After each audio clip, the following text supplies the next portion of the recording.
एक आदमी था तो उसकी बीवी इंतकाल कर गई और उसने तलाक दे दी।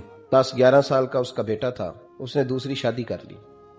एक दिन अपने बेटे से कहने लगा, बेटे वो सगी अम्मा ठीक थी या ये वाली ठीक है? तो बेटा कहने लगा, अब्बा जी ये ठीक है, वो सगी अम्मी झूठ बड़े बोलती थी, सगी अम्मी झूठ बड़े बोलती थी, झूठी थी, ये सच्ची है। उसने कहा, बेवकूफ तेरी मां झूठी थी? उसने कहा, अब्बा बड़ी। क्या, किस तरह? कहने लगा, अब्बा जी मैं ना, कभी आपको पता मैं शरारती हूं, कभी मैं शरारत करता था ना, कोई बर्तन तोड़ देता था तो मेरी सगी अम्मा मुझे थप्पड़ मार के बाहर निकालती थी। कहती थी, मैं ताला लगाऊंगी बावर्ची खाने को, तुझे सारी रात रोटी नहीं देनी, तू आज भूखा ही रहेगा। बिल्कुल नहीं देना, सारी रात नहीं देना। बड़े दावे करती थी, कस्में उठाती थी, पर बड़ी झूठी थी। आधा घंटा भी नहीं गुजरता था तो गलियों में मुझे ढूंढने लग जाती थी, ढूंढ के लाती थी, ढूंढ के, और ला के ना तो गलती मेरी होती थी, रोना मेरी अम्मा शुरू कर देती थी। वे ओए मैनू ना सताया कर वे पुत्रा। फिर मेरी मर्जी का खाना मुझे पका के देती थी, मेरी मर्जी का।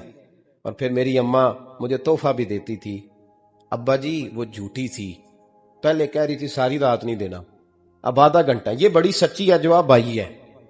मैं शरारत करता हूं तो थप्पड़ मार के निकाल देती है, कहती है रोटी नहीं देनी। फिर मैं सारी रात रो के गुजारता हूं पर नहीं देती।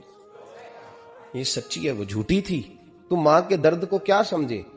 बच्चे तो कहते हैं अम्मा ने हमें कैद कर दिया, अम्मा कहती है मेरी मर्जी से खाओ। और तुझे नहीं पता उसने कैद नहीं किया, वो तुमसे प्यार बड़ा सच्चा करती, और बड़ा सच्चा प्यार करती है तेरे साथ, बड़ा सच्चा। बेटा बर्गर खा के आ जाता है, अम्मा कहती है रोटी खा ले, कहता नहीं आपने बैंगन पकाए हुए हैं मैंने नहीं खाने।